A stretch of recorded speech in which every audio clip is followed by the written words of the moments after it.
여러분 안녕하세요. 호수파파입니다. 오늘도 우리 공인중개사 멘토링 클럽 단톡방에 있는 질문을 하나 가지고 왔습니다. 원상복구에 대한 질문인데요. 글자가 작아서 잘 안 보이실 테니까 내용을 간단하게 정리해 볼게요. 공동중개로 계약을 진행했는데 질문을 주신 분은 임차인 측 부동산입니다. 계약서는 당연히 임대인 측 부동산에서 작성을 했고요. 원상복구 특약을 보니까 임차인은 퇴실 시 원상복구 의무가 있으며 소유물 및 기타 재산을 즉시 반출한 후 목적물을 원상복구한다. 이렇게 되어 있고요.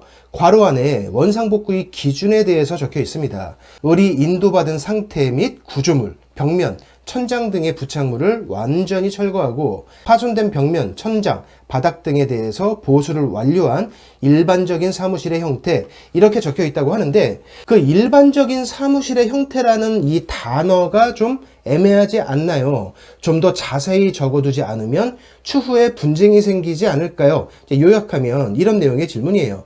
자, 우리 공인중개사분들 상가나 사무실 계약서를 작성하시면서 원상복구 특약을 당연히 넣으실 텐데요. 현실적으로 지금 이 문구보다 더 자세히 적는 것은 좀 불필요한 일이기도 하고 불가능하기도 합니다. 왜냐하면 사무실에서는 대부분 원상복구가 돼 있는 상태보다 인테리어가 돼 있는 상태를 다음 임차인이 좋아해요. 때문에 원상복구로 하고 나가는 일이 좀 드물기도 하고요. 특히 상가에서는 임차인들끼리 권리금을 주고받으면서 서로 인수인계하는 경우가 많다 보니까 원상복구 특약이 불필요한 경우가 많습니다. 그렇다고 해도 원상복구 특약이 없다면 안 되겠죠. 다음에 들어오는 임차인과 인수인계를 안 하는 경우도 현실에서는 분명히 발생하기 때문에 그런 경우에 원상복구 특약이 없다면 또 임대인과 임차인 사이에서 큰 다툼이 발생할 수 있어요. 상가 사무실 계약에서 원상복구 특약은 반드시 들어가야 합니다. 자, 그런데 이거를 상세하게 적는다는 것 자체가 사실은 불가능하죠. 우선 해당 임차인이 몇 년을 사용하다 나갈지 현재 시점에서는 알 수가 없죠. 예를 들어서 퇴실 시에는 바닥은 어떤 색깔에 얼마짜리 어떤 타일로 시공한다고 뭐 이렇게 자세히 적는 것 자체도 이상하지만 세월이 지나면 타일도 계속 바뀌고 뭐 단종되기도 하고 또 색이나 자재의 스타일도 계속 바뀌어요. 5년 전에 일반적인 사무실 스타일과 현재의 일반적인 사무실 스타일도 유행이 약간 다릅니다. 지금 정해놓은 그 마감 방식이 지금은 제일 저렴하고 일반적일 수도 있지만 7년이 지난 후에는 굉장히 촌스러우면서 똑같은 자재를 구하기가 힘들어졌기 때문에 오히려 더 안 좋으면서 원상복구 비용이 더 비싸질 수도 있어요. 이걸 벽면과 천장에까지 적용시키면 원상복구에 대한 특약만 한 별지로 한 2장 정도 나올 겁니다. 그러면 상가 사무실에서는 계약 진행 자체가 불가능해지고요. 오히려 원상복구의 세부 내용을 자세히 협의하는 그 과정에서 자잘한 다툼들이 계속 발생하게 되죠. 때문에 원상복구에 대한 특약은요, 비교적 핵심 내용만 간단하게 들어갈 수밖에 없는 겁니다.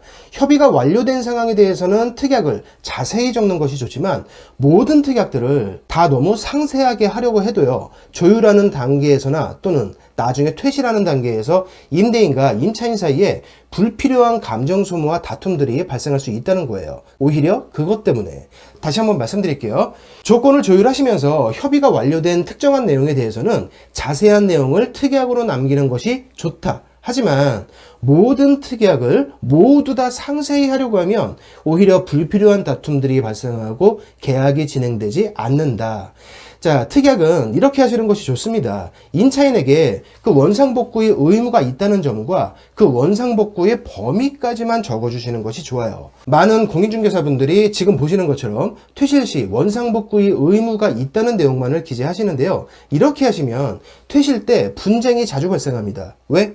원상복구의 그 범위에 대해서 임대인과 임차인 생각이 달라지기 때문이죠. 임차인은 본인이 한 것에 대해서만 원상복구를 하려 할 수도 있는데 임대인은 임차인이 그 이전 임차인에게 인수받은 시설에 대해서까지 원상복구를 원할 것이 뻔하니까요. 이렇게 마찰이 생길 때 우리나라 법원은 임차인 편을 들어줍니다. 다른 약정이 없는 한 임대인의 무기나에 이전 임차인에게 인수받은 시설에 대해서는 현 임차인에게 원상복구 의무가 없다는 것이 법원의 입장이에요.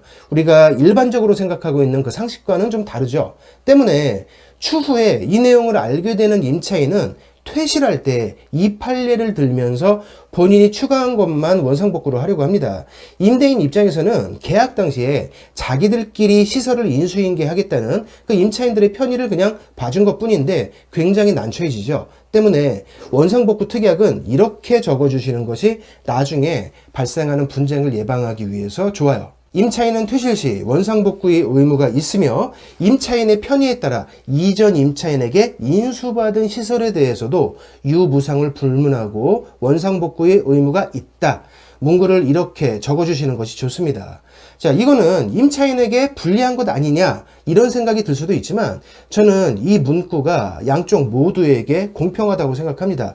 원래는 나가는 임차인이 모두 다 원상복구를 하고 들어오는 임차인이 또 돈을 들여서 새롭게 인테리어를 해야 하는데 임차인들끼리 서로 비용과 시간을 절약하기 위해서 본인들끼리 인수인계 했던 것이란 말이에요. 임대인은 임차인들을 위해서 그냥 그걸 묵인해 줬을 뿐이고요. 그러면 들어오는 임차인이 해당 시설에 대한 원상복구 의무도 승계받는 것이 이치상 맞아요. 하지만 분쟁이 생겼을 때 법원은 임차인 편을 듭니다.